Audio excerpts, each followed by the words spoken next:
Dear students, আজকে আমরা class 11-এর সিলেবাসের last poetry daybreak, Henry Wadsworth লংফেলোর লেখা এই কবিতাটা পড়ব। এখন কবিতাটা পড়ার আগে কবি এবং কবিতার প্রেক্ষাপট সম্পর্কে দু চার কথা বলে নিই। Henry ওয়েডসওয়ার্থ লংফেলো or H.W. লংফেলো তিনি একজন আমেরিকান কবি। তিনি মূলত লেখালেখি করেছেন 19th সেঞ্চুরি, ঊনবিংশ শতকে, যে সময় আমেরিকা একটা টার্ময়েলের মধ্যে দিয়ে যাচ্ছিল, একটা উত্থান পতন চলছিল সমাজে।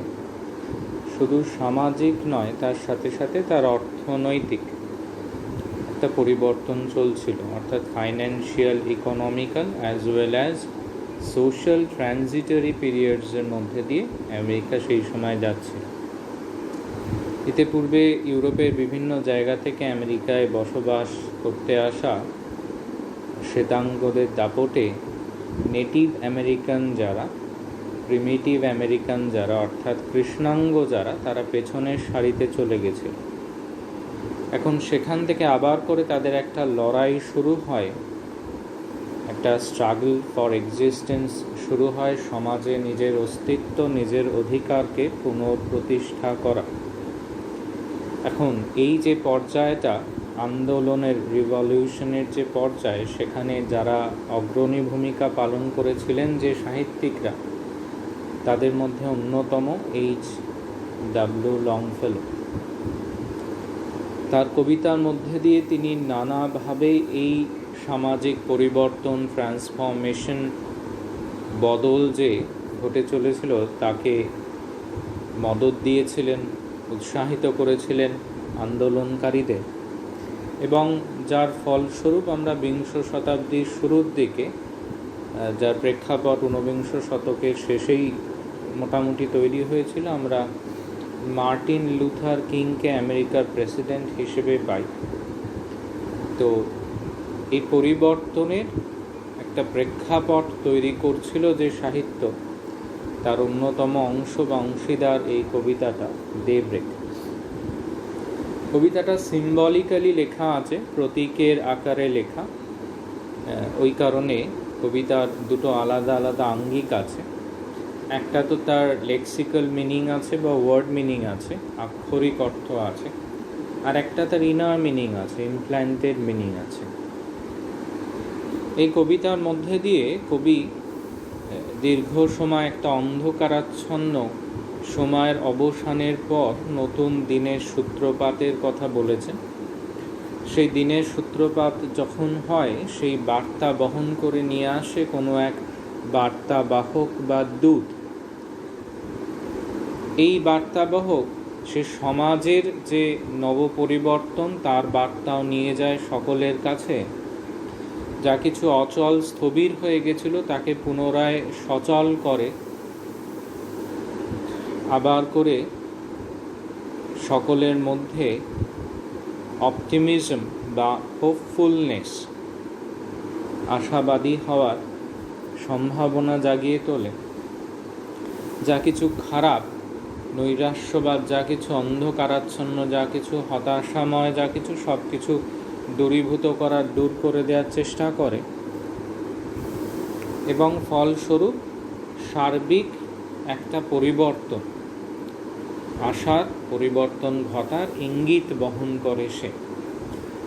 তো এখানে সেই রোলটাই করছে। Here the role of that particular messenger or the saviour is played or enacted by the sea wind. এক সমুদ্র বায়ু, সমুদ্র থেকে উত্থান হওয়া বায়ু, সে এটা করছে। আচ্ছা, আমরা টেক্সটে যাই, আগে টেক্সচুয়াল ইন্টারপ্রিটেশন করি, তারপর ইনার মিনিংয়ে যাব। A wind came up out of the sea. সমুদ্র থেকে এক বাতাসের উত্থান হয়েছিল। And said, O mist, make room for me. এবং সেটি যখন স্থলভাগের দিকে অগ্রসর হয়, তখন ওই স্থলভাগের ওপরে যে খুব ভোরবেলায় কুয়াশার চাদর পড়েছিল, তাকে দূরীভূত করে দেয়, তাকে সরিয়ে দেয়। সে এগিয়ে চলে আরও কিছুটা এবং দেখে বন্দরে দাঁড়িয়ে থাকা জাহাজগুলোকে, তখন সে তাদের অভিবাদন জানায়। It hail the ships and cried sail on, এবং তাদেরকে চিৎকার করে জানায় যে ওহে আবার করে সমুদ্র যাত্রায় বেরিয়ে পড়ো। ইয়ে মেরিনার্স, ইয়ে আমেরিকান বোর্ড, ইনফর্মাল বোর্ড, ওহে নাবিকেরা, দ্য নাইট ইজ গান, রাত দূরীভূত হয়েছে, অন্ধকার কেটে গেছে, নতুন দিনের শুরু হয়েছে, তোমরা আর বিশ্রাম না নিয়ে এবার বেরিয়ে পড়। অ্যান্ড হারিড ল্যান্ডওয়ার্ড ফার অ্যাওয়ে, তারপর সেটি অতি দ্রুত স্থলভাগের দিকে এগিয়ে যায়। Crying awake it is the day, এবং চিৎকার করতে করতে সেখানের যারা ইনহ্যাবিটেন্টস আছে সবাইকে ইয়ার বার্তা পৌঁছে দেয় যে হে উঠে পড়ো সবাই, দিন এসে গেছে, the day has already arrived. It said আনটু the forest, তারপর সে যত এগোয় স্থলভাগের ভিতরের দিকে সে ওই অরণ্যের মধ্যে দিয়ে প্রবাহিত হয়, এবং যেন সেই শোষ শব্দে বওয়া বাতাস তাদেরকে বলছে, শাউট, ওহে চিৎকার করে জানান দাও এই নতুন দিনের শুরুর কথা সকলকে। কে জানান দেবে, কিভাবে জানান দেবে? না, গাছপালা, ট্রিজ, ভেজিটেশন, এরা তো আর চিৎকার করতে পারে না, দে আর silent.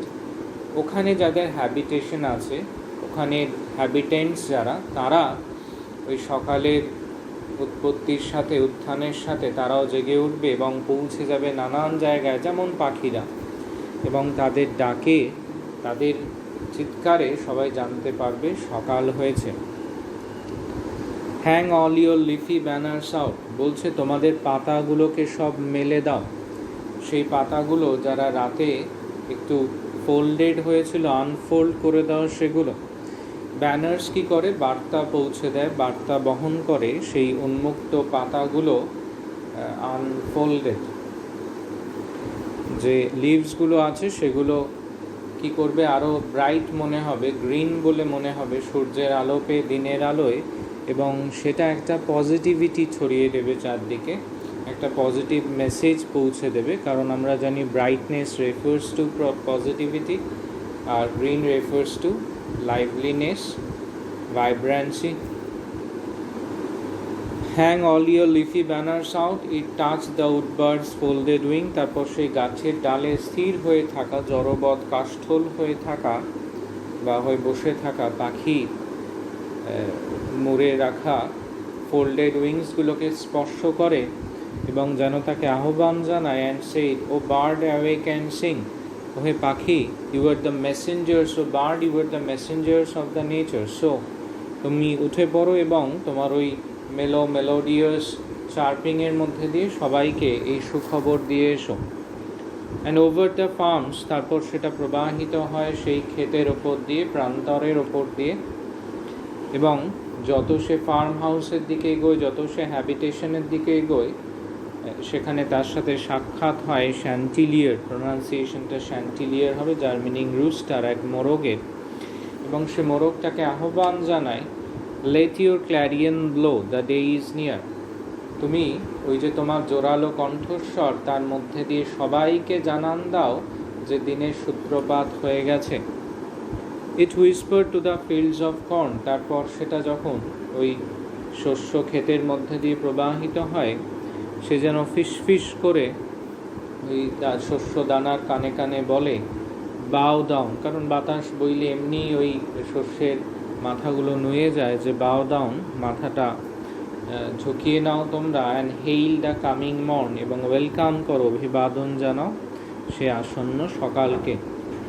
It shouted through the বেলফ্রে tower, তারপর সেটা প্রবাহিত হয় সেই এক চার্চের মাথায় যে টাওয়ার আছে তার মধ্যে দিয়ে, পরে যে মিনারেট আছে তার মধ্যে দিয়ে প্রবাহিত হয়, এবং সেখানে যে ঘণ্টা আছে ওটা বেলফ্রে, সেই ঘণ্টা ঘরের মধ্যে দিয়ে বায়ু যখন বয়ে যায় সেই ঘণ্টা ধ্বনিত হয়, এবং তার মধ্যে দিয়ে সে বলে, অ্যাওয়েক ও বেল, ওহে ঘণ্টা তুমি ধ্বনিত হও, অ্যান্ড প্রোক্লেম দ্য আওয়ার, এই বিশেষ শুভ মুহূর্তটা সেটা জানান দাও সকলকে। ইট ক্রস দ্য চার্চিয়ার্ড উইথ আ শাই, কিন্তু সেই চার্চেরই পিছনে থাকা যে চার্চিয়ার্ড আছে, প্রাঙ্গণ আছে, যাকে আমরা গ্রেভিয়ার্ড বলতে পারি, যেখানে মৃতদেহকে কবর দেওয়া হয়, সেখান থেকে যখন সে প্রবাহিত হয় উইথ আ শাই, এক দীর্ঘশ্বাসের সাথে, অ্যান্ড সেইড, এবং জানায়, নট ইয়েট ইন কোয়াইট লাই, না সবার ওঠার সময় হয়ে গেছে, কিন্তু এই যে আত্মাগুলো, কারণ ক্রিশ্চিয়ানিটিতে বিশ্বাস করা হয় রেজারাকশন অফ সোল, আত্মার পুনর্জন্ম, কিন্তু এই আত্মার পুনর্জন্ম হওয়ার সময় এখনো আসেনি, তাই তারা এখনো বিশ্রাম নিক। এই লাস্ট 4টে লাইনে বিবলিক্যাল রেফারেন্স আছে। বেলফে টাওয়ারের মধ্যে দিয়ে যেমন ক্রিশ্চিয়ানিটিতে বিশ্বাস করা হয় যে যত শুভ মুহূর্ত আছে সেগুলো জানান দেয়া হয়, তেমনি ওই চার্চিয়ার্ডে শায়িত আছে যে দেহগুলো, তার আত্মাগুলো আবার করে রিজিউম ব্যাক করে, রিজেনারেশন হয়, তার নতুন শরীর ধারণ করে তারা, এবং নবজন্ম পুনর্জন্ম নিয়ে তারা আবার পৃথিবীতে ফিরে আসে। এখন হতে পারে এই আত্মাগুলো সেই সব মানুষদের, those who had sacrifice their lives for such social reformation or revolution, এই বিপ্লবে বিদ্রোহে যারা অগ্রণী ভূমিকা নিয়েছিল, নেতৃত্ব দিয়েছিল, এবং যারা তাদের প্রাণ দিয়েছে, সেই সব মানুষদের, তারা যে নতুন দিনের আশায় তাদের প্রাণ ত্যাগ করেছিল, আত্মবলিদান দিয়েছিল, সে দিন এখনো পুরোপুরি এসে উপস্থিত হয়নি। এবং যতক্ষণ না তা হয়, যতক্ষণ এই বৈপ্লবিক বদল বা পরিবর্তনটা পুরো সমাজকে নতুন সাজে না সাজিয়ে তোলে, ততক্ষণ যেন সেই আত্মাগুলো এভাবেই বিশ্রামরত থাকে। তারপর এক নতুন পৃথিবীতে নতুন শরীর নিয়ে তারা আবার এগিয়ে আসবে, পুনর্জন্ম হবে তাদের, রিবার্থ হবে তাদের। সুতরাং এটা হচ্ছে কবিতার মেসেজ। কবিতাটা 9টা কাপলেটে লেখা আছে, 9 দুগুণে 18টা লাইন আছে। তোমরা পড়ে নিও ভালো করে কবিতাটা।